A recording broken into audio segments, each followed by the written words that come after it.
Hello tout le monde!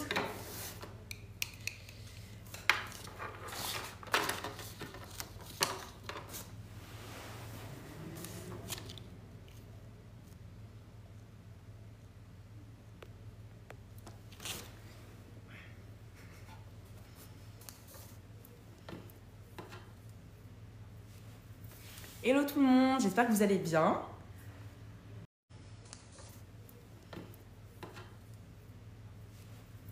Hello tout le monde, j'espère que vous allez bien. Qu'on va rencontrer d'ici une dizaine de minutes. Dans 5 petites minutes, on va avoir avec nous Morgane Amber, que vous connaissez aussi sous le nom de la pigeonne de BookTok, à l'ancienne. Donc on va attendre qu'il y ait un peu de monde qui arrive petit à petit pour commencer ce live. N'hésitez pas à poser vos questions dans le chat. Si vous voulez poser des questions à Scarlett, si vous voulez poser des questions à Morgane de manière générale, si vous avez commencé à lire le livre ou pas. Donc ça va être un moment un peu très chill, très convivial. On va juste discuter entre nous sans prise de tête. Donc coucou tout le monde. Ça va être super sympa. Franchement, j'ai hâte. J'ai hâte de pouvoir revoir Scarlett parce qu'on l'avait déjà vue. Je l'avais déjà rencontrée l'année dernière pour la première fois au FNR, où ça s'est super bien passé. Elle nous rejoint encore cette année au FNR. Donc vous allez pouvoir la rencontrer, vous allez pouvoir lui parler si vous venez au Festival New Romance. Toutes les infos de toute façon sont sur le Instagram du FNR. Tac, je vais vous montrer le livre parce que c'est vrai qu'il est un peu loin derrière. C'est celui-là. On a trop hâte que vous puissiez le lire. J'ai trop hâte. De toute façon, on va vous montrer, on va vous lire un peu le résumé. On va demander à Scarlett aussi d'en parler petit à petit pour voir de quoi ça parle. Pour voir. Je suis sûre que vous allez adorer. Franchement, si vous avez aimé la saga d'Hadès, si vous avez aimé la saga Hadès et Perséphone, c'est vraiment, je pense, quelque chose qui pourrait énormément vous plaire. On attend qu'il y ait un peu de monde qui arrive. Ouais. Oh, hi Scarlett! How are you? On a Scarlett qui est déjà là. I miss you too. I can't wait to see you again. Franchement, vous allez voir, Scarlett, c'est vraiment une petite crème. C'est vraiment une petite crème. C'est une personne qui a beaucoup d'énergie, qui se donne à fond et qui est vraiment une crème, vraiment pépite. Je suis sûre que vous allez l'adorer si vous la rencontrez au FNR. Même de toute façon, là, dans le live, vous allez pouvoir lui parler et interagir avec elle et voir voilà, à quel point elle est trop cool. Bah, d'ici 5 minutes, on va rejoindre la Morgane, on va l'inviter à nous rejoindre. Et n'hésitez pas vraiment à poser toutes vos questions autour du livre. Si vous aimez les vampires, les slowbers, les enemies to lovers, pépite. Pépite. Vous allez kiffer. En plus, vous pouvez déjà le retrouver en librairie, donc ça c'est cool. Donc je vous rappelle le titre, hein. C'est le premier tome de Adriane et Isolde qui s'appelle Le roi de la guerre et du sang. Avec un super beau jaspage. Vous avez aussi un autre type de livre que vous pouvez retrouver à la FNAC. Donc, can't wait. Vous allez vraiment adorer. En plus, regardez, ça brille. Est-ce qu'on fait des beaux livres comme ça? Est-ce qu'on n'en fait plus des beaux livres comme ça? Mais nous, on en fait encore. Je viens inviter... Mais oui, je sais qu'il est trop beau. Incroyable. Pépite. Les jaspages colorés, je trouve que c'est la vie. C'est vraiment trop beau. Ça sublime la bibliothèque. En plus, à l'intérieur... Attendez, alors. Je vais vous montrer quelque chose que vous allez kiffer. Déjà, premièrement... On a une carte. Je sais que vous aimez les cartes. On a aussi petites illustrations. Regardez-moi ça. Incroyable.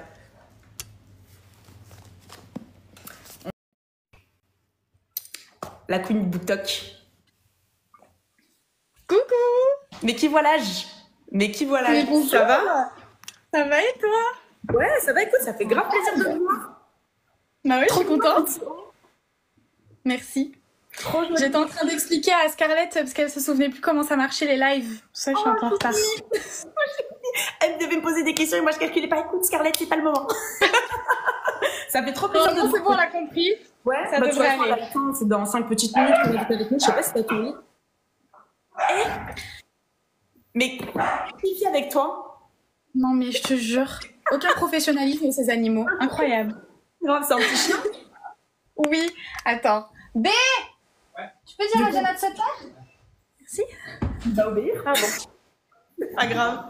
T'as ton petit livre avec toi? Il me semble que tu l'as reçu. T'as eu le temps de le commencer? Je l'ai fini. Pas mal. Tu me donnais la vie. je fais mes devoirs. Non. Il est trop beau. Genre, on est d'accord qu'il est incroyablement beau. Il est incroyable. Vous allez voir pour le tome 2, ça sera encore plus bref. Je dirais, mais il est pépite. Il est vraiment trop beau. Trop de parler de ça avec toi. Mais oui, grave. Trop de parler pour ceux, en fait, qui se disent pourquoi Morgane. Mais en fait, parce que Morgane avait lu la saga Hadès et Perséphone et je crois que t'as un peu aimé. Il me semble que t'as trouvé ça bien. Un chouïa. Ouais, t'as adoré. Ouais. Bah, franchement, il me semble que t'avais adoré la saga. T'avais aussi lu la saga d'Hadès. Il me semble. Donc, t'avais lu 2 sagas. Et du coup, je sais pas si t'avais vu Scarlett l'année dernière au FNR. Je l'avais vu et on avait déjà fait un live toutes les deux quand je faisais, tu sais, mes late shows du BookTok. Pour la sortie du 3e tome de Hadès, on avait fait un petit interview ensemble. C'est vrai, carrément. Waouh, le temps passe vite. Ouais. Et du coup, t'avais aimé quoi en particulier dans la saga d'Hadès, Hadès et Perséphone de manière générale? Tout. En fait, je pense que j'ai tout aimé parce que je sortais d'une panne de lecture de peut-être 5 ans et c'est la saga qui m'a vraiment replongée dans la lecture. Donc c'est un peu le cœur, tu vois. Genre c'est vraiment... C'est l'histoire qui m'a fait re-aimer lire. Donc c'est le tout, c'est les personnages, c'est l'intrigue, la plume, tout. 5 ans, c'est long hein, quand même. Ouais, franchement, je m'étais perdue en route. Hein. Merci Scarlett. Et du coup, là, avec ce livre-là, est-ce que tu as retrouvé un peu la patte de Scarlett ou tu as trouvé quelque chose, enfin, tu as trouvé que c'était complètement nouveau? Alors, au départ, je retrouvais pas trop parce que forcément, c'est pas du tout le même univers. Là, on va sur des vampires. Hadès Perséphone, c'était la mythologie. Mais sur la construction des personnages, surtout sur les personnages masculins, je trouve par exemple qu'il y a beaucoup de similitudes entre Adrian et entre Hadès. Donc c'est vrai que j'ai retrouvé un petit peu ça. Tu l'as lu toi ou pas? Ouais, bien sûr, je l'ai lu. Mais je vois ce que tu veux dire. C'est vrai qu'il y a quelque chose qui se ressemble surtout dans ce côté un peu anti-héros où, évidemment, le live sera sans spoil, où tout le monde pense que c'est le méchant de l'histoire, mais en fait, c'est beaucoup plus profond que ça. Exactement. Et puis le spicy aussi. Hadès et Perséphone est connu pour être so smutty. Non, mais franchement, c'est quand même une question que j'ai envie de poser à Scarlett de comment est-ce qu'elle arrive à écrire ce genre de scène, parce qu'en fait, t'as l'impression que ça vient vachement, c'est super naturel, la manière dont elle écrit. Ça fait pas forcer. Je sais qu'il y avait beaucoup de controverses par rapport à Hadès et Perséphone sur ça, mais moi, je trouve qu'elles viennent naturellement, en fait, et que, je sais pas, moi, je trouve que ça va avec l'histoire et avec les personnages, en fait. Donc, d'accord. Pour ceux qui demandent, il y a des scènes explicites. Donc, si vous êtes à l'aise avec ça, voilà, il y aura, c'est ce que vous allez retrouver dans Le Roi de la Guerre et du Sang. Avant d'inviter Scarlett, donc, pour vous expliquer un peu comment ça va se passer, ça va être juste un total échange good vibes. Tu parles anglais, Morgane, donc je compte sur toi pour traduire tes questions. N'hésite pas à le dire en français et puis le dire en anglais à Scarlett. Je traduirai ces réponses de manière générale et vous, n'hésitez pas aussi à poser les questions en live en chat si jamais vous en avez besoin. Donc avant de l'inviter, je vais vous lire rapidement le résumé pour que vous puissiez un peu avoir une idée de son univers. Donc, leur union et sa revanche. Isolde de Lara considère le jour de son mariage comme celui de sa mort. Pour mettre fin à une guerre qui dure depuis des années, elle doit épouser le roi des vampires, Adrian Alexandre Vassiliev, et le tuer. Mais sa tentative d'assassinat est déjouée et Adrian menace Isolde de la transformer en morte vivante si elle essaie à nouveau de le tuer. Confrontée au risque de devenir ce qu'elle déteste le plus, Isolde cherche d'autres moyens de le défier et de survivre à la cour des vampires. Mais ce quelqu'un le plus, c'est Adrian. Malgré leur indéniable alchimie, elle se demande pourquoi le roi, féroce, sauvage, sans pitié, l'a choisie comme épouse. La réponse va bouleverser son monde. Roulement de tambour, applaudissements, mesdames et messieurs, Scarlett, invitons-la tout de suite. Tac. Alors, je viens inviter une invitation, donc normalement, comme tu lui as dit, je pense qu'elle devrait... Mais ultra rapide, ultra smooth. Incroyable. C'est de la rapidité. Hello. Hi, Scarlett. Hi. Hi, how are you?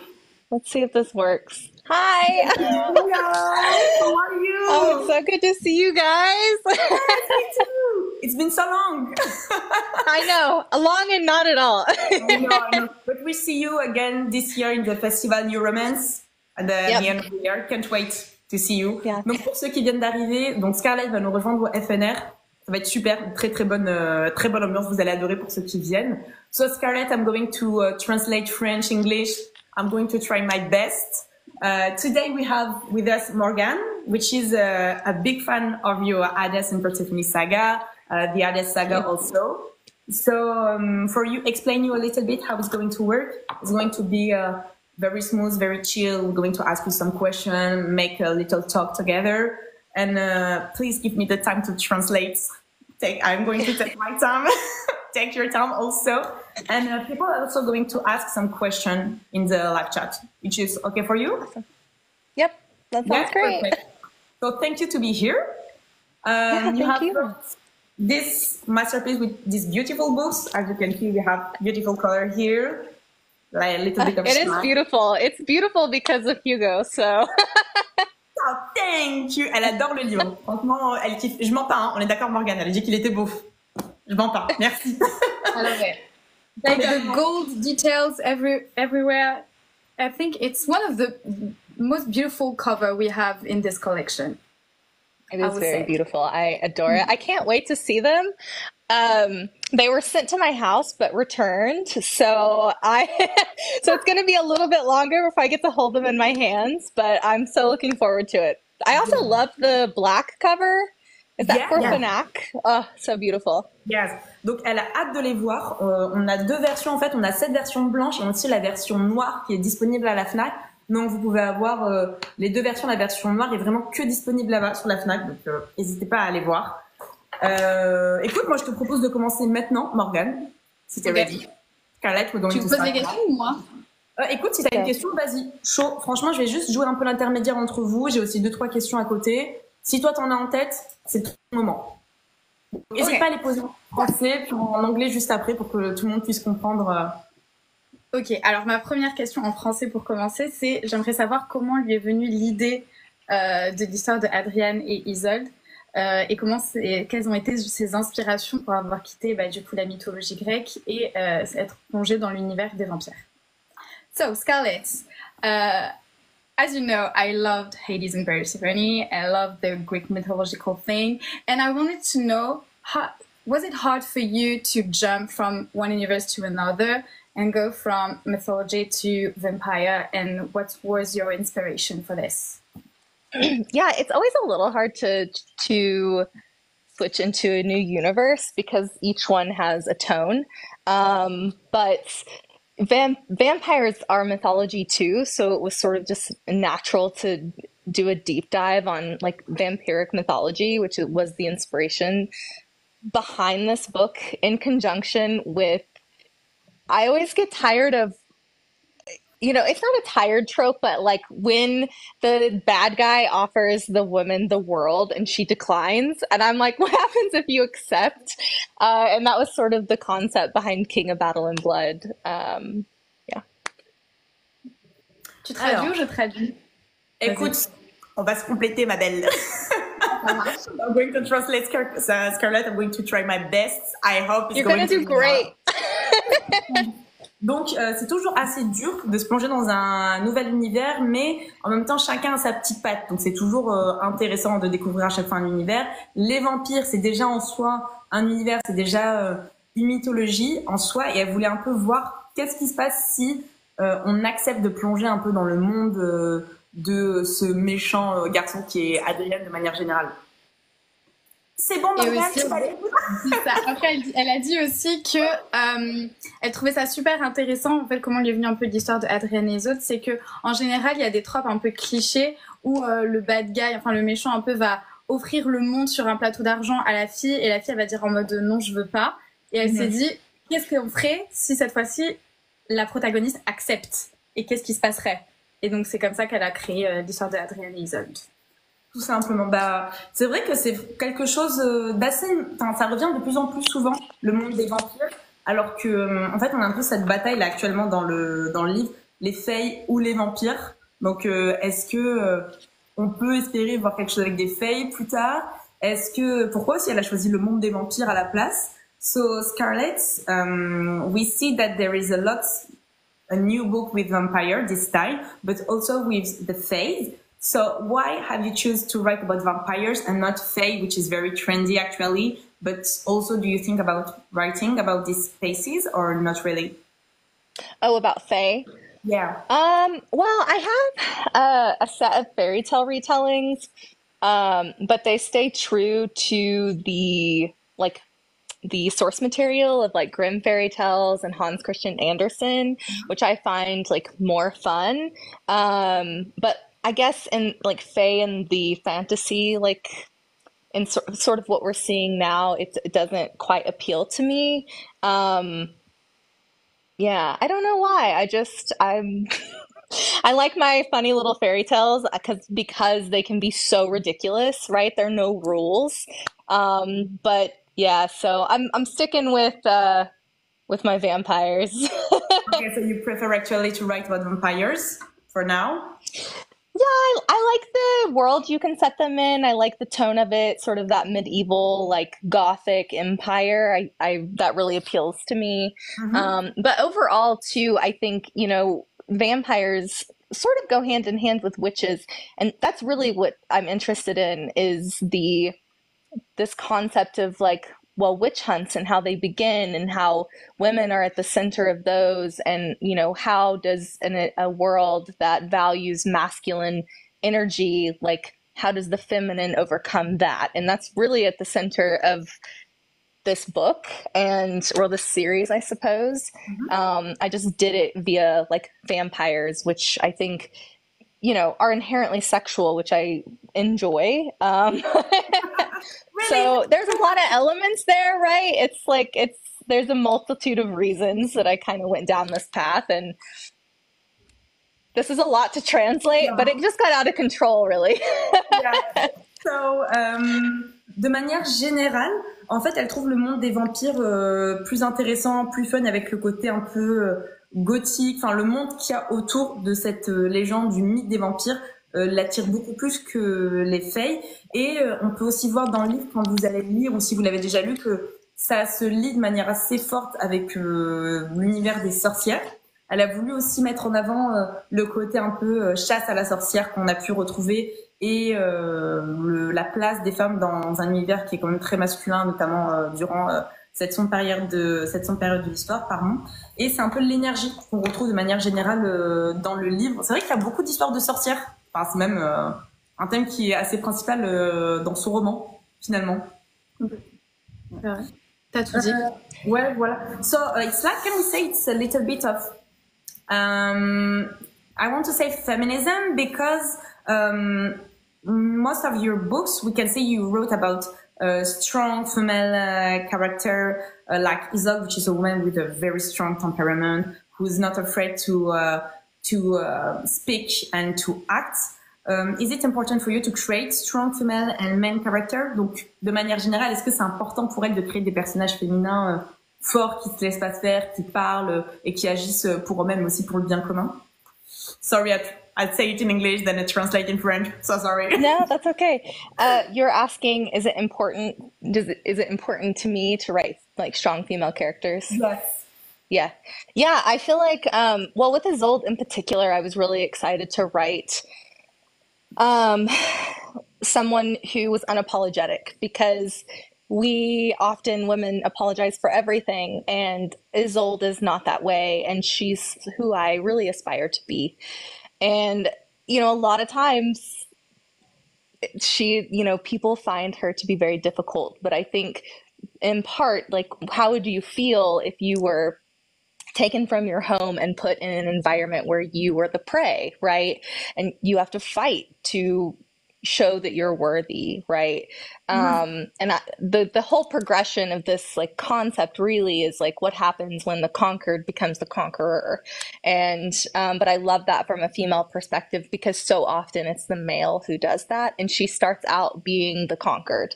So yeah, overall, just feminism is ever present in all of my books. I think it's inherent to me, so it will be inherent there. Mm-hmm. All right. All right, let's go. You can do it. Sorry. It's like so. I wasn't ready like for the switch between English and French, like so smooth when we're talking in English together, but like I have to translate, like big exercise for me. Switch is hard. Yes, It's so different. I know. I'm so sorry. Again, you got my back. Okay. En fait. She got my back. She's going to help me. Donc, de manière générale, ok, let's go. Elle voulait écrire. Elle voulait écrire donc effectivement sur des femmes fortes, mais aussi sur des femmes qui ne s'excusent pas constamment, quand on peut le voir de manière générale. Par exemple, on va dire dans les livres, dans les films, on voit toujours des personnages féminins qui vont se faire assez discrets, etc. Là, elle a voulu vraiment écrire une femme qui va se battre, qui va pas avoir peur de parler pour elle-même. C'est un peu une conquérante qui va conquérir un conquérant. Je vais essayer de le dire comme je peux. C'est un peu essayer d'écrire sur une femme comment on se sentirait si on si on lui arrachait tout, on lui arrache sa couronne. Enfin, elle est obligée de devenir reine pour un monstre finalement qu'elle n'aime pas, donc elle est obligée de se battre. Et elle veut écrire sur cette perspective féminine finalement, donc avec un côté un peu féministe. C'est ça, Morgane? C'est tout à fait ça. Tu as tout dit. Ok, Non, merci. ça y est. Tu avais aimé le personnage de Isolde? De quoi? Tu avais aimé le personnage de Isolde? Ouais, carrément. Vous êtes en français ou en anglais? Les deux. So, ask her if she liked the character Isolde. J'ai beaucoup aimé ce personnage-là. Si pour comparer par exemple avec Perséphone, c'est l'autre œuvre qu'on connaît de Scarlett, je trouve ça génial qu'on ait ce côté où dès le départ c'est une dure à cuire, qui sait se battre, qui assume totalement qui elle est, qui revendique ses opinions et qui se laisse absolument pas marcher dessus, qui assume pleinement sa sexualité, la femme qu'elle est. Et à contrario, Perséphone, un personnage avec qui, par exemple, j'avais un peu plus de mal, et je voyais beaucoup dans mes commentaires aussi d'autres gens qui disaient que ils avaient envie de la secouer un petit peu, qu'il y a plus cette progression plus lente où elle va s'affirmer au fur et à mesure, et au départ, on a quelque chose de un personnage très fragile. Mais là, je trouve que c'est bien qu'avec Isolde, on ait dès le départ cette femme super forte. J'ai beaucoup aimé ça. Ouais. Ok, je vais en anglais maintenant. So, I was saying that I love the difference between Isolde and Persephone because from the start, Isolde is someone who is strong, who assume completely all of her choices, her sexuality, everything. She knows how to fight. She's like a warrior from the beginning, instead of Persephone, who is kind of, we say, weak in the beginning and have like a progression and evolution, and we can see her like thrive. So I think a lot of my followers were saying in my videos about Hades and Persephone that they want to shake a little bit Persephone, like, please girl, wake up. And it's really good to have someone like Isolde who is already strong, and you can be like, go girl, we love you, yeah, you're the best from the beginning. Yeah, it's really interesting to have characters who aren't eager to fall in love quickly, because that's the frustration I think I hear most often, and even with Isolde, when she's so resistant. When, you know, readers see like, oh, like Adrian loves her, why doesn't she love him? And I'm like, well, this is the challenge, right? Like, not recognizing when, you know, a woman has been put in a place that is uncomfortable to her, like this is her conqueror, and you're still expecting her to fall in love with him because he loves her. And that irritates me a lot. Like those dynamics frustrate me. And the same with like, you know, Hades and Persephone, because it is clear like that Hades loves her, but both of these women had ideas about how their life was going to go, and then the guy comes in and changes their entire identity, and it's natural, I think, that there would be some resistance to that, but it's interesting to see it in fantasy because it's not as acceptable, but it overall, like, I think that's my like, if I had criticism, I think that's where it would be, where, you know, people just want like this woman to cave, and it's not going to happen, right? Also, there would be no story, but right. Je traduis? I don't know. I don't know if you want to translate that. Now I'm going to translate one word by four. She say she love it. She say okay. Yeah. She says everything's great. Attends, je vais me souvenir.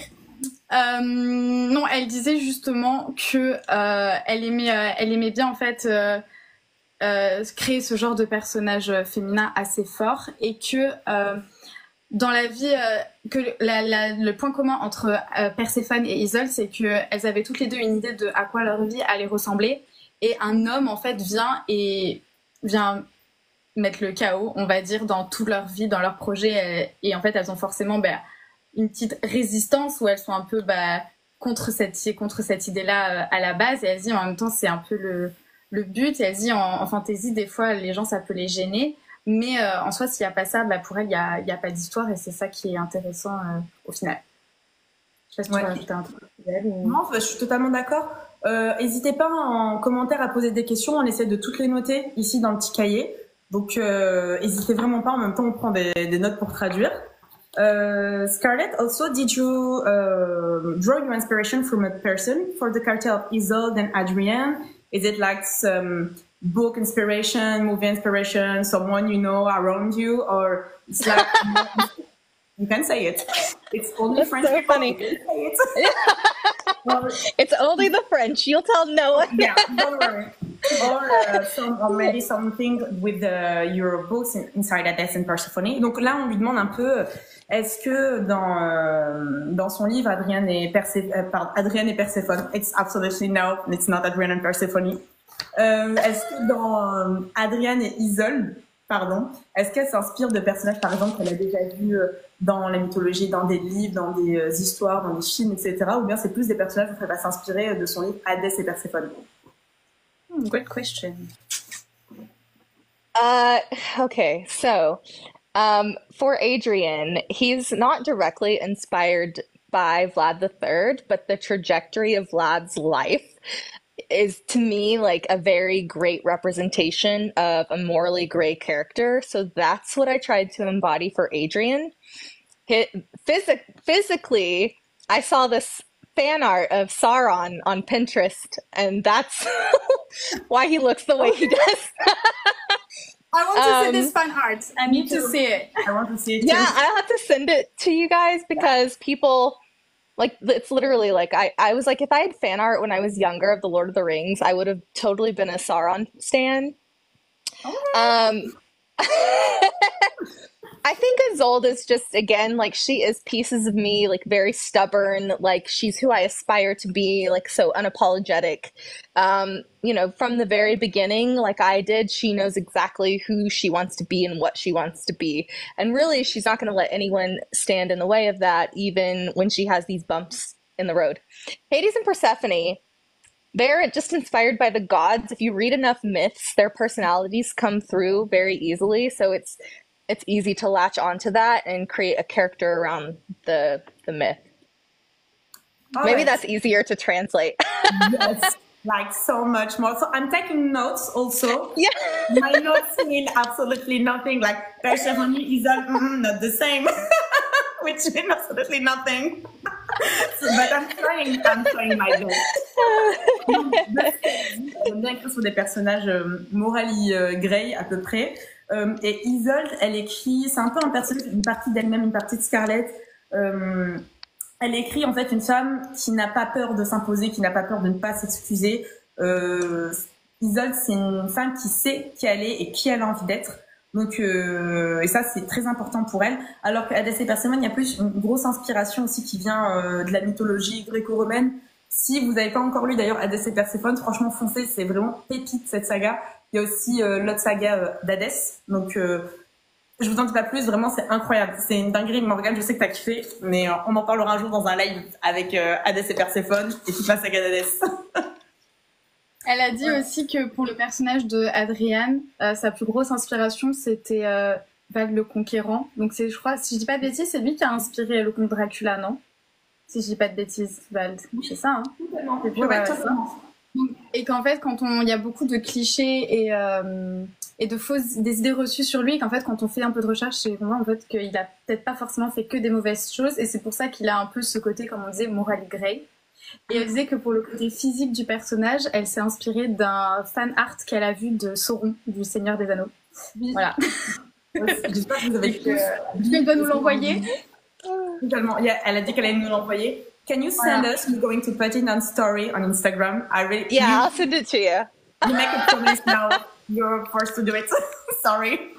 Donc elle nous l'enverra, on le postera en story sur Instagram. So, on peut dire qu'Adrienne est considérée comme un personnage un peu moral aigri, un peu comme un anti-héros. En tout cas, aux yeux des autres, c'est un vilain. Sauf que plus on avance dans le livre, plus on se rend compte qu'il fait certaines choses finalement pour le bien commun.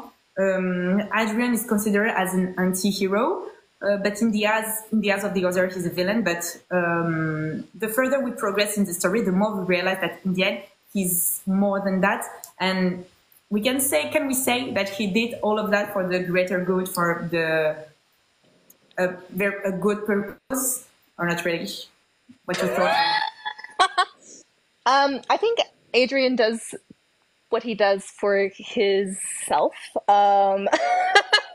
I don't know that it's necessarily for the greater good, but I think the beauty of writing people who appear to be anti-heroes or even evil is that they have a rationale for everything they do. So, you know, in some ways, like every individual can relate to their like campaign.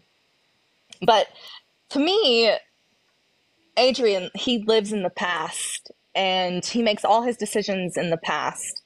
And now that he has Isolde, I think the challenge is how do you learn to live for a future? And that's so cute. Ok, that's very cute. Alors pour vous dire, c'est trop mignon. Donc de manière générale, Adrien fait ce qu'il fait pour lui et pour lui seul. Finalement, c'est un personnage qui vit dans le passé, mais en rencontrant Isolde, ce qu'il fait pour elle, il doit en gros apprendre à vivre pour le futur avec elle. Je trouve ça trop mignon. Franchement, bangers. 10 on 10. The sentences, 10 on 10. I love it. Yeah. Toi, t'avais aimé, Morgane, le personnage de Adrien? T'avais préféré Adrien ou Hadès? Ooh. I told you to prefer Adrien and Hadès. One question for you, Charlotte.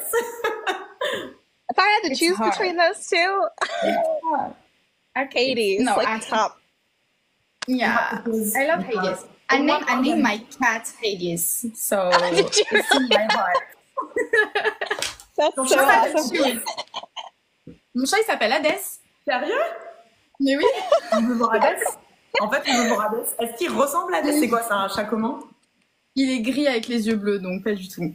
Rien. C'est un beau gosse. Tout sauf Hadès.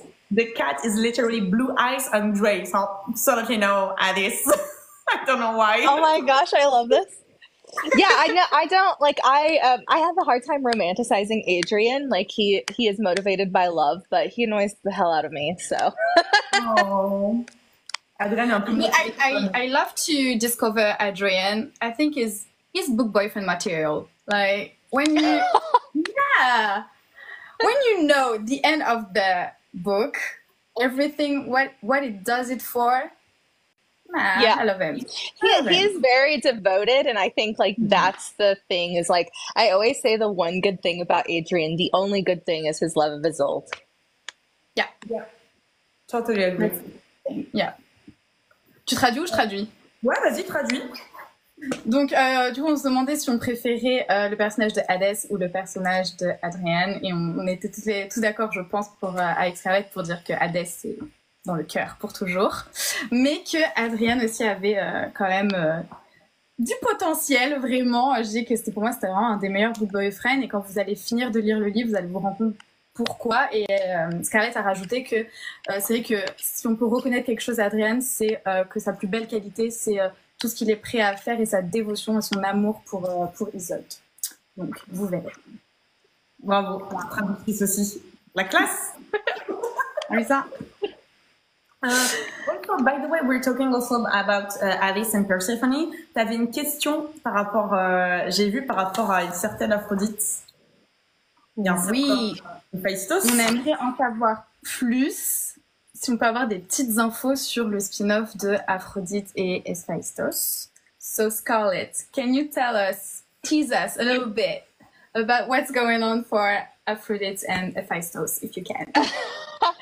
You know, I haven't started writing it yet, but it begins exactly where Chaos ended, the last book of the Hades and Persephone saga. So it starts exactly where that ended at that event. So it's just a continuation of the world. So all the questions people have about the world and everything, they're all going to be answered just from a different point of view. And yes, you'll see Hades and Persephone. You'll see the whole gang back together. So it'll be just from a different point of view. I can't wait. Can't wait. Donc, de manière générale, en fait, pour ceux qui veulent la suite de Aphrodite et Héphaïstos, ça va commencer à la fin de la saga. Donc, l'histoire va reprendre à partir de ce moment-là. Il me semble, hein, c'est ça, j'ai bien entendu. Elle dit vraiment que l'histoire va commencer à la scène même où se termine la dernière scène de Hadès et Perséphone, tome 4. Bah, le tome 1 de Aphrodite, ça va être cette scène-là. Donc, oui, on va avoir une grosse suite du monde. Il y a certaines questions qui vont être répondu dedans, donc on va revoir un peu tout le gang officiel. Donc franchement, même moi. Bon bref, on va pas en dire plus. Elle dit vraiment qu'en fait ça va être vraiment la suite de l'histoire, mais sous un autre point de vue que Hadès et Perséphone, mais on va toujours voir Hadès et Perséphone, on va toujours voir les autres personnages. C'est juste voilà, ça va être deux autres points de vue, mais ça sera la continuité de l'histoire. Donc bref.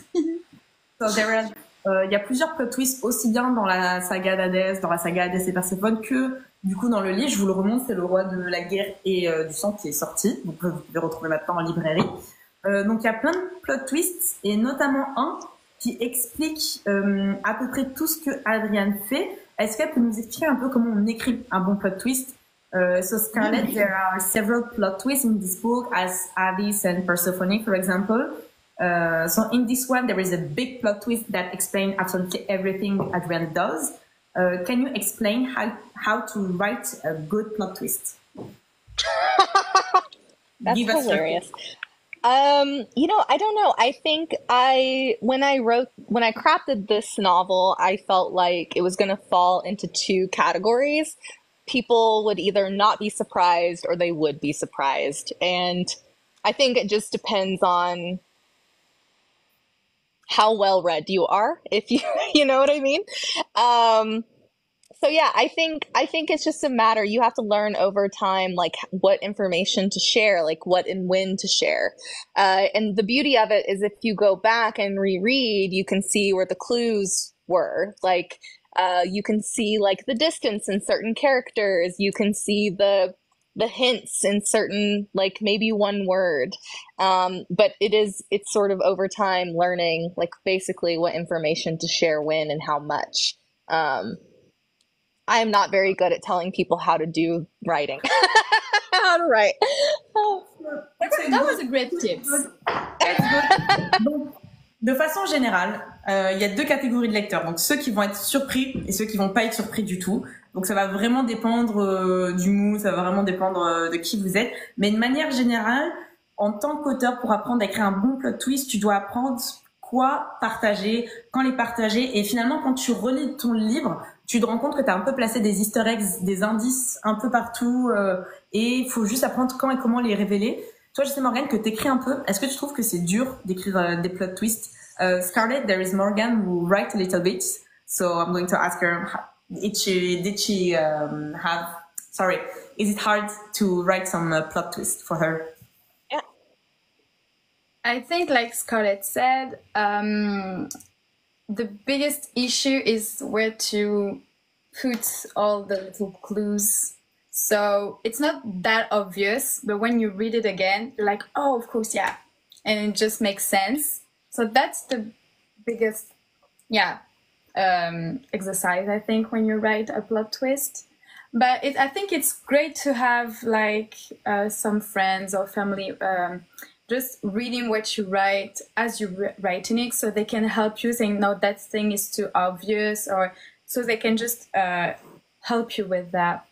Donc je disais, je suis d'accord avec Scarlett sur le fait que le plus difficile quand on écrit un plot twist, c'est de réussir à mettre des petits indices un peu partout, mais de manière à ce que ça soit pas trop évident quand on découvre la lecture, mais que quand on découvre le plot twist, on se dise « Ah, mais ok, mais c'est pour ça qu'il s'est passé ça. » Donc au final, quand on fasse une relecture, ça nous paraisse évident, et en fait, on se dit « On l'avait sous les yeux depuis le départ ». Et si vous écrivez et que vous avez par exemple du mal à écrire des plot twists, c'est bien d'avoir des bêta-lecteurs, des amis ou de la famille, n'importe qui lisent en même temps que vous écrivez et qui peut du coup vous guider en fait en disant « Mais peut-être que ça c'est un petit peu trop évident » et avoir du coup d'autres points de vue que le vôtre pour voir peut-être ce que vous avez pas sous les yeux. Ouais, totalement d'accord. J'arrive pas à écrire. Donc franchement, je prends les notes.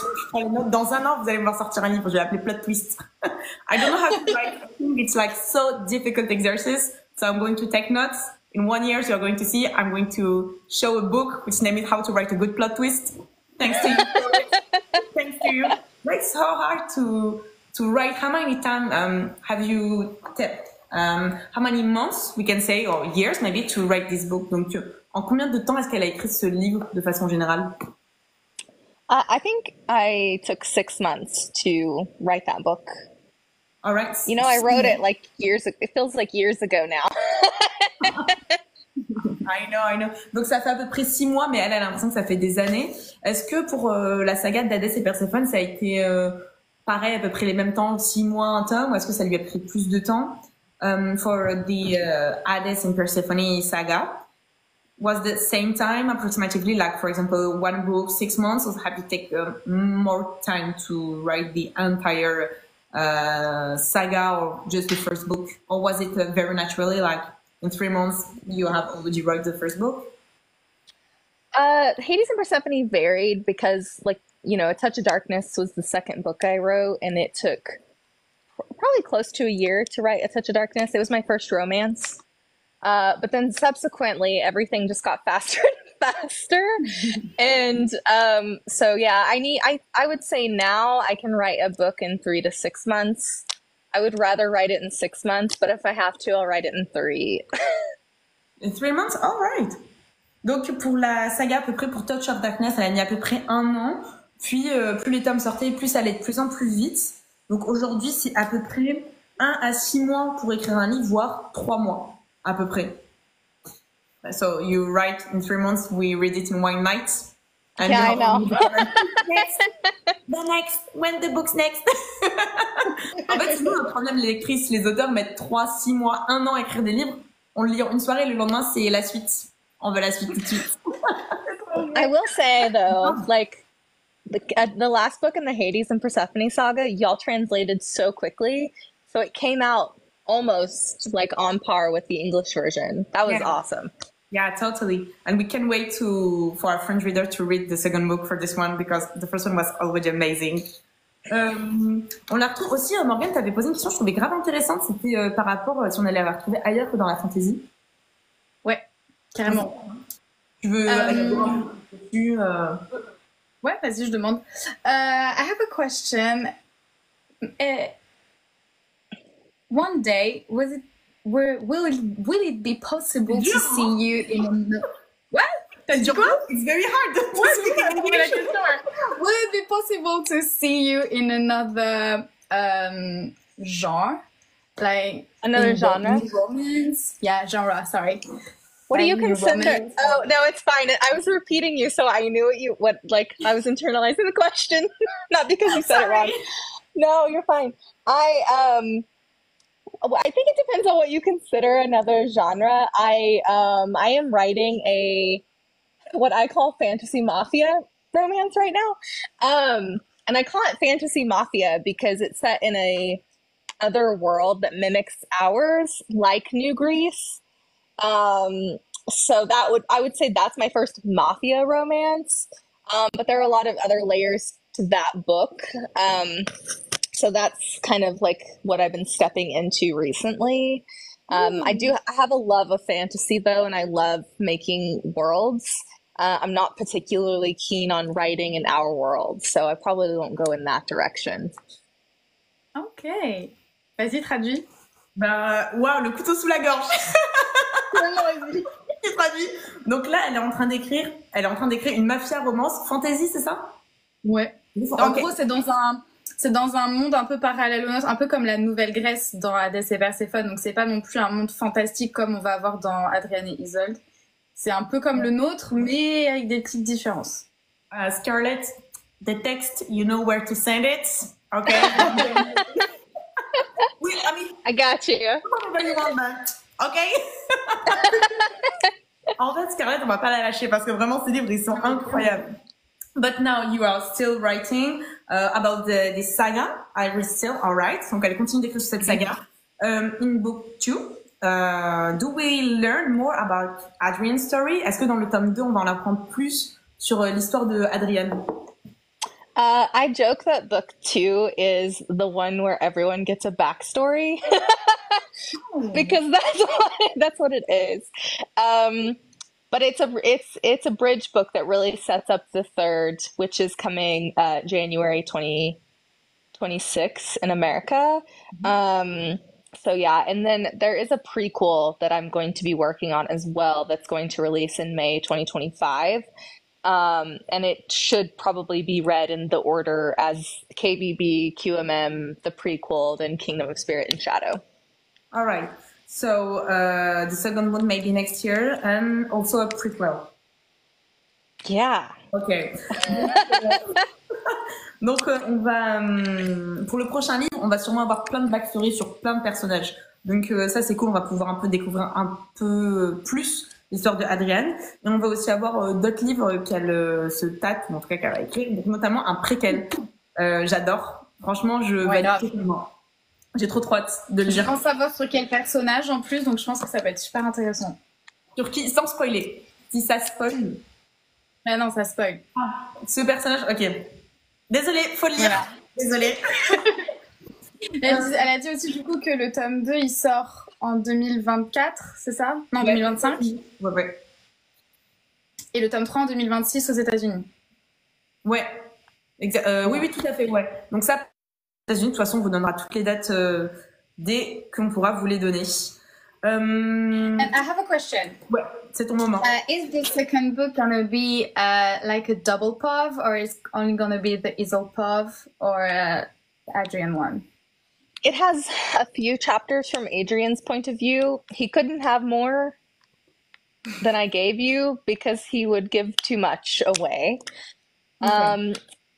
Then the third book will have more points of view. Adrian is old, possibly Soren, and then a couple new characters as well. So, okay, yeah, we're gonna go hard on the points of view. Okay. Donc j'ai demandé en fait parce que si vous savez pas. Dans le tome 1, donc ça, je sais qu'il y a des gens qui s'étaient plaints, par exemple, pour Hadès et Perséphone, que c'est écrit à la 3e personne. Là, pour le coup, dans cette nouvelle saga, c'est de la première personne et il y a un seul point de vue, c'est le point de vue de Isolde. Et du coup, je demandais si dans les prochains tomes, on allait avoir un double point de vue ou alors le point de vue d'Adriane. Elle a dit que dans le tome 2, il y allait avoir quelques chapitres avec le point de vue d'Adriane, mais elle voulait pas en faire trop parce qu'après, elle disait que elle trouvait que ça allait dévoiler trop de l'intrigue. Donc, il y en aura que quelques-uns, mais par contre, dans le 3e tome, on va avoir plus de son point de vue à lui et on va avoir des points de vue de d'autres personnages aussi. Voilà, ça va être cool. Grave. Moi, j'aime bien quand c'est écrit aussi à la 3e personne. Honnêtement, j'aime. Moi, ça me dérange pas. Ouais, ça me dérange pas personnellement aussi. Parce que c'est un 3e. Hadès et Perséphone, c'est à la 3e personne, mais quand même biaisé vers un personnage. Tu vois, quand c'est Hadès et Perséphone, on a quand même plus le point de vue de Perséphone, même si c'est à la 3e personne. Et la saga d'Hadès, on a plus la vie d'Hadès. Donc c'est du 3e personne, mais pas, comme on dit, omniscient. Tu vois, c'est quand même... c'est ce que je veux dire. Voilà. Ouais, carrément. J'aime trop Scarlett, elle sourit comme si elle comprenait. I love Scarlett, you smile like, I totally understand what you said.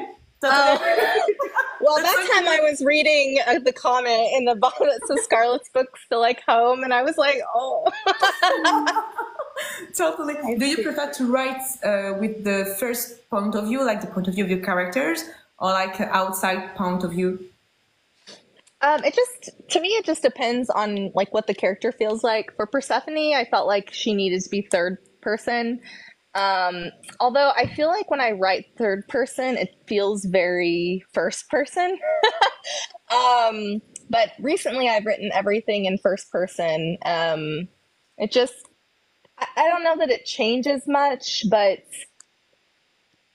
I think like first person is kind of nice because you can really dig into emotion in a different way than you can in third person. Yeah, just depends on the character. Okay. Donc en gros, on lui demandait si elle préférait écrire à la première personne ou à la 3e personne, donc si elle préférait écrire du point de vue du personnage ou bien de l'extérieur. En fait, ça va vraiment dépendre du personnage, de ce que le personnage a envie de transmettre de façon générale, tout simplement.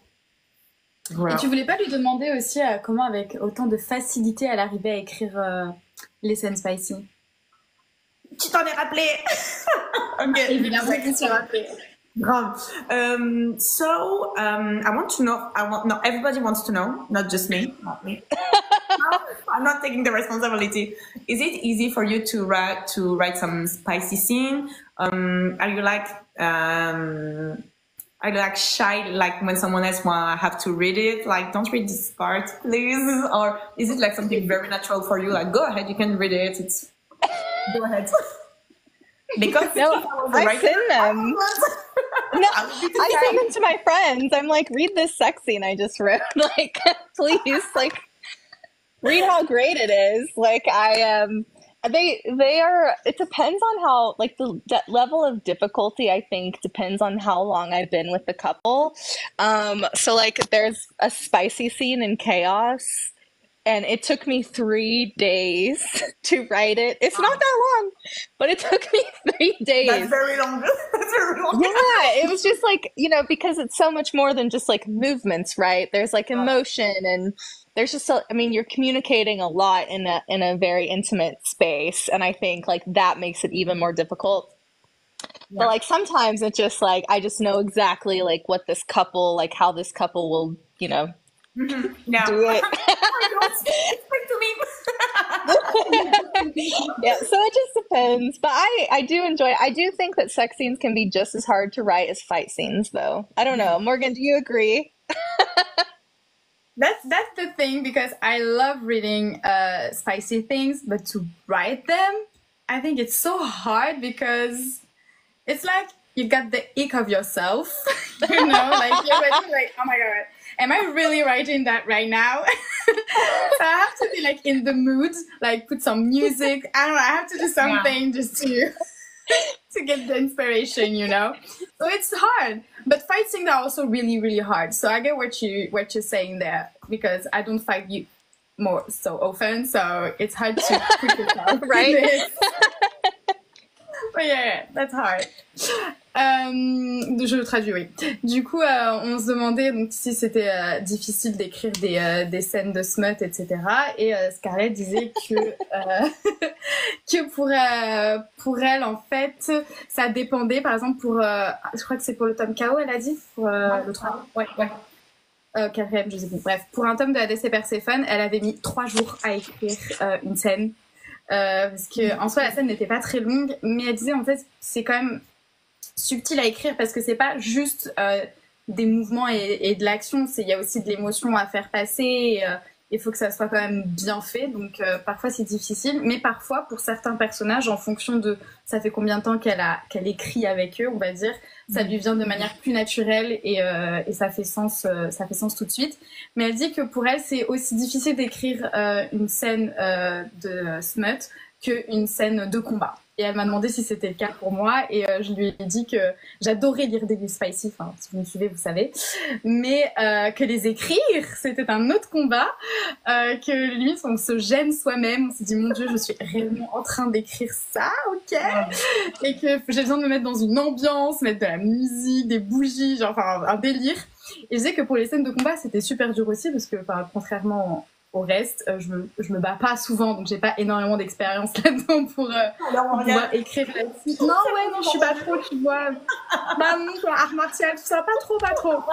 Donc c'est quand même super, c'est des scènes au final dures à écrire de manière pour qu'elles soient fluides et qu'elles rentrent bien dans le texte sans que ça soit trop gênant, quoi. Ouais, totalement. Et aussi elle expliquait, et ça j'ai bien aimé, que c'était finalement plus que du spice aussi, c'était aussi beaucoup d'émotions qu'il y a dans ces scènes, il y a quelque chose de sentiment, voilà, c'est plus que du smut, il y a vraiment quelque chose qui se crée entre les deux personnages, et je trouve que c'est totalement vrai, parce que quand tu mets des scènes spice pour mettre des scènes spice, bon bah c'est bien, mais il faut aussi qu'il y ait quelque chose derrière, et je trouve que c'est ultra intéressant ce que réussit à faire Scarlett. Like I said, Scarlett, you say that it's more than sex, there is also emotion, and I think that's so true, because you can write spicy scene every time, but we need the emotion, the connection between the characters, and I think that's very hard to write it. And the parallel you make between the war, between the fights and the spicy scene is like so true. Totally agree with you. Thank you. I just saw a comment. Someone saying that your spicy scene, that the spicy scenes at Hades and Persephone are their favorite one, and I have to agree with that, because when I read my last book, I had to reread Hades and Persephone for the scenes, because they inspired me so much for my book. I'm like, okay, I have to take notes from Scarlett, because she just writes them so well. So thank you. I do appreciate that, because you kind of feel like sometimes I feel like I have an out of body experience, and then when I go back and read it, I'm like, like, I'm like, oh God, That's like me. You can do that. That's not possible. I keep it, but yeah. Keep it, Non, please. mais... Like it. Oh, yeah. Tu disais, Morgane, que toi, quand t'écrivais sur une scène, t'avais une petite routine, tu te mettais dans une ambiance, musique, bougie, etc. Je voulais savoir aussi pour elle si elle avait une routine un peu d'écriture, pas forcément pour ce genre de scène, mais de manière générale. Scarlett, do you have like a writing routine? Do you like listen to some playlists, put some candles, put yourself in some spiritual condition, or not really like, I need to write and you write, you just go? No, I do. I light candles every morning, and I wake up at 4 a.m. to start writing every day, because my brain is clear in the morning.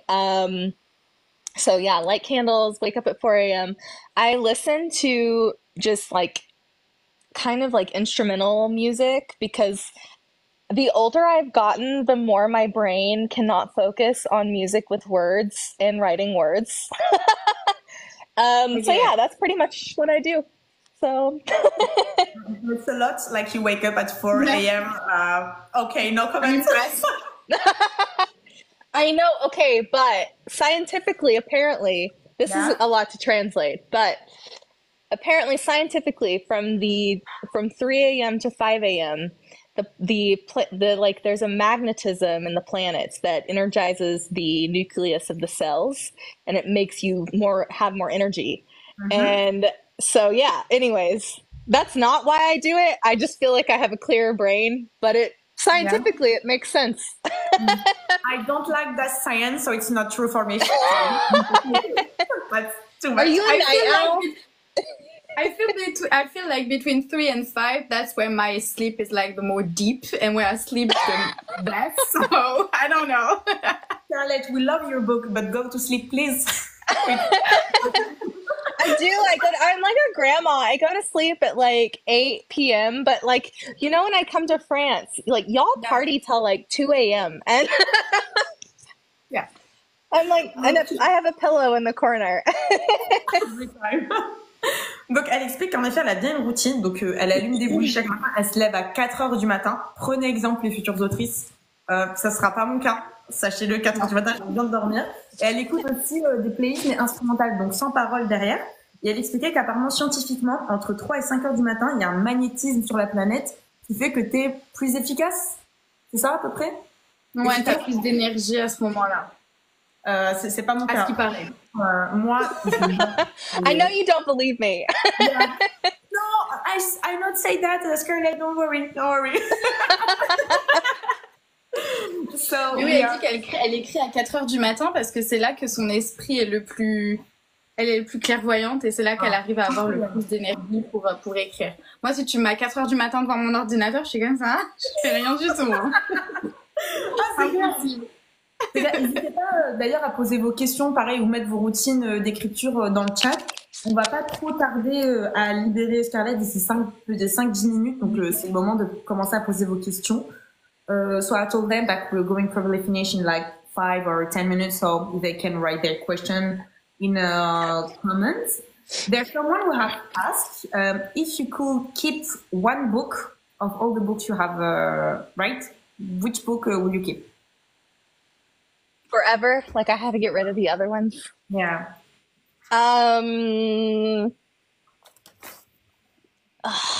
Which one would I keep?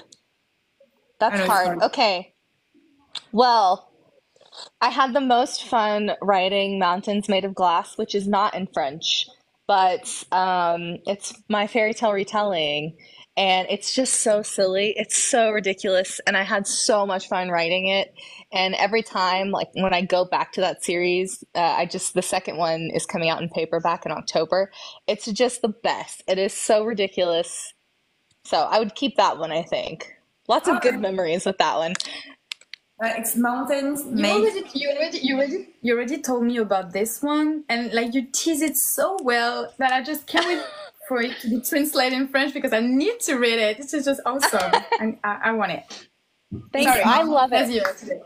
It's Mountain Made of glass. Mountains made of glass. Yeah. All right. It's Donc, a reference to a fairy tale, to several fairy tales. So it's hard to pitch though. Like I'm glad you said that, Morgan, because like it's hard to pitch because it's not a retelling of any particular fairy tale. Like you can't say it's a Beauty and the Beast retelling. You can't say it's a Rumpelstiltskin retelling because it's a bunch of fairy tales, a bunch of elements from fairy tales mixed into one fairy tale. all right. Like a little bit like Once Upon a Time, the Yeah, series. but spicy. Darker. Yeah. And not Disney.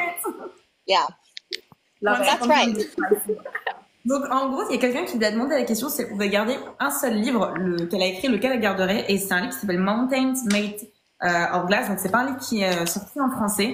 Elle voudrait le prendre parce qu'elle s'est beaucoup amusée à l'écrire, elle trouve ça assez marrant, il y a un petit côté assez ridicule qu'elle adore, et c'est une sorte de plusieurs retellings de contes, comme Once Upon a Time, mais un peu spicy.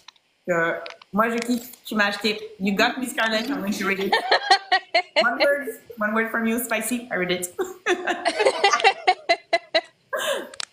There is also a question. Do you have a casting dream for this book? Oh, yeah, no, I don't. I've been asked this. I need other people to tell me. But you know what's funny is I see these characters as like manga characters, like anime in my head. So like in my brain, they're not like people, they're cartoons. So I don't know why. I love this idea. Donc en fait, la question c'était est-ce qu'elle a fait un casting de rêve? Donc elle n'a pas vraiment des castings de rêve parce que dans sa tête, elle les voit plus en animé manga. For me, if I have a casting dream, would be Harry Cavill. I see Harry Cavill everywhere. Harry Cavill. Is it because of The Witcher? Sorry? Henry Cavill is every character. He deserves it. I will see him everywhere. Harry Cavill as Isolde, I take it. Harry Cavill as Persephone, I take it. I will take everything. Franchement, parce que moi, je vois Henry Cavill de partout. Tant qu'il peut prendre un personnage, je le fais. Je le prends. Mais moi, tu vois, pour Adrienne, je me rappelle plus son nom, mais c'est un personnage dans Le Seigneur des Anneaux. C'est pas genre, ça s'appelle pas genre Aragorn, ou je sais pas, quelque chose comme ça. Tu vois de qui je parle ou pas? Ou pas du Seigneur des Anneaux? Attends, il faut que je trouve son nom. Okay. Je sais pas si quelqu'un l'a dans les commentaires. Aragorn. C'est ça. For Adrian, I see this actor. That's so hilarious. Viggo Mortensen. That's so funny. He's kind of too old now to play him, but a younger Viggo, yeah, sure. I love it. We do love Aragorn here, and wow. We love all the men of Lord of the Rings, really. For sure. Je sais pas, Morgane, si tu as des questions en plus à poser. Alors attends, je regarde ce que j'avais noté. Oh, if you have to choose one universe between vampires mythology or Greek mythologies, which one is your favorite? That's hard. That's really hard. I'll let you to live in or like to write in, like the one you have more fun, like the one you love to make research, like something that really the one that inspires you the most. They're so equal though. It's so difficult. Yeah, I think I love them equally, really. Because they both require the same amount of research. Cordova has a lot of like Romanian influences, especially in the culture, and then part of Isolde's culture is influenced by mine. So I think I just love those elements. So just diving back into either of them, I think it's just such a treat. I'm glad it lives in my head. Donc la question c'était quel est l'univers qu'elle préfère, si elle préfère la mythologie donc plus c'est quoi, c'est roumaine, c'est ça hein, c'est en Roumanie les vampires à la base, c'est ça, ou plus grec. Et elle disait que c'était super dur parce que c'est vraiment deux univers qu'elle adore et qui demandent au final le même travail de recherche. Et donc c'est deux univers qui la passionnent énormément, donc pour elle c'est super dur de choisir. Et ensuite, alors j'ai pas tout saisi, mais je crois qu'elle a dit que pour Adrienne, elle s'était beaucoup inspirée donc de toutes les légendes un peu des vampires de la mythologie roumaine, etc. Et pour Isolde, elle s'était plus inspirée de ses propres origines, c'est ça hein? Ouais, t'as tout bon. Voilà. 10 sur 10, bravo. Bravo, Morgane. Si vous parlez dans le chat, si vous avez des questions, n'hésitez pas. On va pas tarder à libérer Scarlett. Je sais pas quelle heure il est chez elle. What time is it where you are? It's almost 10:30 a.m. where I'm at. Oh, ok. 10 a.m. Donc avant. Ouais, c'est le matin. Ok. Okay, so we're maybe going to let you start your journey, your day. Your day. Thank you. I've been up since 4, so. I don't know how you do that. Yeah. I can't. I will be asleep by 4 p.m. if I was. I don't know how you. That's crazy. I'm used to it now, so. So thank you very much. Je sais pas si Morgane, si c'est bon pour toi, si t'as posé tout ce que t'avais à poser comme question. De mon côté, tout est clair. Ouais, c'est bon. Ouais, bah écoute. So Scarlett, we may be going to end this live. Thank you again for this book. Donc, n'hésitez pas, ça s'appelle La guerre et du sang. Donc, c'est le tome 1 de Adrienne Isole, qui est écrit par Scarlett Sinclair. Vous pouvez le retrouver en blanc dans cette édition ou bien en noir dans l'édition Fnac. Elle est incroyable. C'est des tropes, enemies to lovers, slow burn, mariage arrangé avec des vampires. Donc, c'est très, très fantasy. Je pense que vous allez beaucoup aimer si vous avez aimé la saga Hadès et Perséphone. Scarlett, thank you very, very much for being with us today. It was very nice. Thank you. We can't wait to have you in the festival. So it waits in a few weeks in November. So very soon. We can't wait to have you here for this book. And I hope you're going to like it like you liked it last year also. Oh, yes, for sure. I'm so excited. Thank you guys so much. It was good to see you again. Yeah, thank you very much. And go to sleep. Don't have to worry. Thank you again. Bye, guys. Bye. See you. Bye bye. Bye. Merci à vous. Vous pouvez quitter le live sans problème. Morgane, merci beaucoup en tout cas d'avoir été avec nous. C'est trop cool. Elle est trop mignonne. C'est vraiment une crème. Adorable. C'est vraiment un tissu. Franchement, grave. Bah écoute, merci beaucoup. Allez, voilà. Franchement, je sais pas comment terminer les lives. C'est juste ciao. Salut les gars.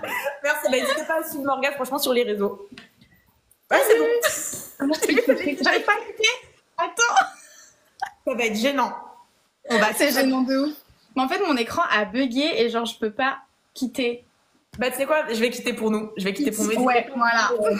Tu veux répéter tes hâtes Insta et TikTok pour ceux qui viennent d'arriver, qui connaissent pas vraiment Tout à fait. Bonjour, moi c'est Morgane. J'ai 2 comptes TikTok. Influenceuse, écrivaine, mode, make-up, tout. On est là. On est là. J'ai 2 comptes TikTok, donc j'ai celui-ci, c'est plus mon compte livre et auteur. J'ai un deuxième compte TikTok qui est plus général, où je parle aussi beaucoup de ciné et de séries. Et mon compte Insta, c'est Morgane Amber, tout pareil. Tout simplement. On peut parler. Voilà. Bah, merci. Allez. Beaucoup. Bonne soirée à toi. Vie. Bye bye. Et merci à vous tous encore. Très belle soirée à vous. Salut.